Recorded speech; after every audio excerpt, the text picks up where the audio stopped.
अस्सलाम वालेकुम वरहमतुल्लाहि वबरकातुहू। दोस्तों, आज की वीडियो में मैं आपके साथ बात करूंगा इलेक्ट्रिक केटल जग। बेसिकली ये एक रिक्वेस्टेड वीडियो है। एक दोस्त रशिया से हैं, उन्होंने ये मैसेज भेजा है कि मैं अपनी इलेक्ट्रिक केटल को कंटिन्यूसली ऑपरेशन में डालना चाहता हूं कि वो लगातार पानी को बॉयल करे। एक्चुअली जितने भी ये जग होते हैं, जब ये एक ख़ास टेम्परेचर पर पहुंचता है, हम कह सकते हैं कि 100-110 डिग्री पे पहुंचेगा, तो जो स्टीम बनेगी वो इस थर्मोस्टेट स्विच को ओपन करवा देती है, जो कि जग के हैंडल में लगा हुआ होता है।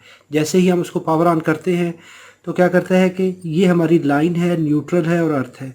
यहाँ से ये बेस है जो कि सेपरेट प्लास्टिक बेस होता है। इसके अंदर एक कनेक्टर होता है, मेल फीमेल कनेक्टर एक जग के साथ होता है। जैसे ही हम जग उस बेस के ऊपर रखते हैं तो ये इसके साथ मैट कर जाते हैं। तो लाइन, न्यूट्रल और अर्थिंग वाली केबल जो है वो बॉडी के साथ अटैच हो जाती है। लाइन वाली केबल जो है वो सीधी चली जाती है हैंडल के अंदर, वहाँ पे थर्मोस्टेट स्विच है तो ये वहाँ पे चली गई। इससे लाइन आउट होती है थर्मोस्टेट के दूसरे एंड से, तो हीटिंग एलिमेंट पे चली जाती है। हीटिंग एलिमेंट का दूसरा एंड, यहाँ पे एक थर्मल प्रोटेक्शन जो कि नॉर्मली क्लोज होती है, ये इस कनेक्टर के बेस के अंदर ही छुपी हुई होती है और ये बॉडी के साथ अटैच होती है। ये क्यों, दो चीज़ें क्यों लगाई जाती हैं? ये एक अगर अच्छी ब्रांड की केटल होगी तो उसके अंदर ये डबल प्रोटेक्शन होगी, और अगर एक आम जग है तो उसके अंदर हो सकता है कि ये एक ही लगी हुई हो। तो ये थर्मोस्टेट स्विच जैसे ही आप ऑन करते हैं तो लाइन वोल्टेज जो है वो सीधे हीटिंग एलिमेंट पे चले जाते हैं। जब जग के अंदर पानी है वो बॉयल कर रहा है तो न्यूट्रल देखिए, तो ये भी इसको पहुंच रहा है। अगर ये प्रोटेक्शन लगी हुई है तब भी ठीक है, नहीं लगी हुई तब भी ठीक है। लगी हुई है तो भी ये न्यूट्रल डायरेक्ट आएगा इस प्रोटेक्शन के थ्रू। अगर नहीं लगी हुई तो फिर तो बात ही ख़त्म होगी, फिर तो सीधा इधर वोल्टेज पहुंच गए। हीटिंग एलिमेंट हीटिंग स्टार्ट कर देगा। लैंप इसका जो इंडिकेटर है, न्यून है, वो भी ऑन हो जाएगा। हमें पता चल जाएगा कि हीट हो रही है। जैसे ही पानी बॉयल करते हुए एक टेम्परेचर पे पहुंचेगा तो वहाँ पे स्टीम बनेगी। तो वो स्टीम जैसे ही पहुंचेगी तो इसको आके डिस्कनेक्ट करवा देगी, क्योंकि ये थर्मोस्टेट स्विच है। उस ख़ास टेम्परेचर पे जब इसके स्टीम का टेम्परेचर पहुंचेगा तो ये ओपन करवा देगा। हीटिंग एलिमेंट हमारा डिस्कनेक्ट हो जाएगा, ओवर हीट होने से बच जाएगा।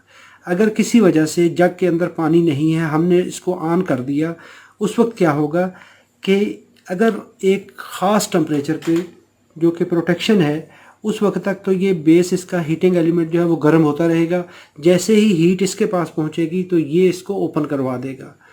ये एक एक्स्ट्रा सेफ्टी होती है। अगर किसी के अंदर है तो ठीक है, नहीं है तो फिर कोई बात नहीं, फिर चलेगा काम।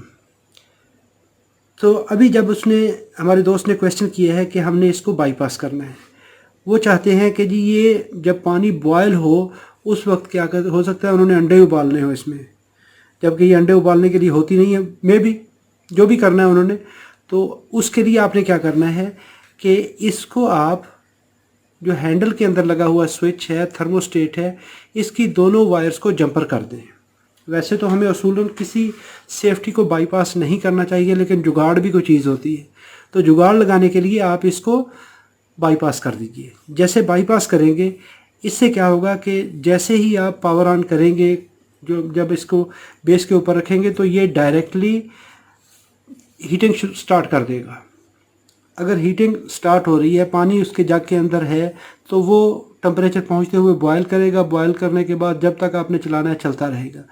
लेकिन अगर जग के अंदर पानी ख़त्म हो गया और वो बेस उसको कंटिन्यूसली ऑपरेट कर रहा है, तो उस सूरत में हमारे इस हीटिंग एलिमेंट के डेड होने का ख़तरा होता है कि ये ओवर हीट होकर मेल्ट ही ना हो जाए। उसको बचाने के लिए ये प्रोटेक्शन ऑपरेट होगी। अगर जग के अंदर पानी ख़त्म हो गया, अगर जग के अंदर पानी है फिर तो काम चलेगा, कोई बात नहीं है। जब तक पानी मौजूद होता है तो टेम्परेचर इससे अबव नहीं जाएगा। जैसे ही पानी ख़त्म होगा तो फिर उसकी मेटल जो है वो ओवर हीट होगी। तो उसके लिए हमें इस चीज़ का ख़ास ख्याल करना है। अगर आपने इसको बाईपास करना है तो ये प्रोटेक्शन मौजूद होनी चाहिए। अपना बहुत सारा ख्याल रखिएगा, अपनी दुआओं में याद रखिएगा। अस्सलाम वालेकुम वरहमतुल्लाहि वबरकातुहू।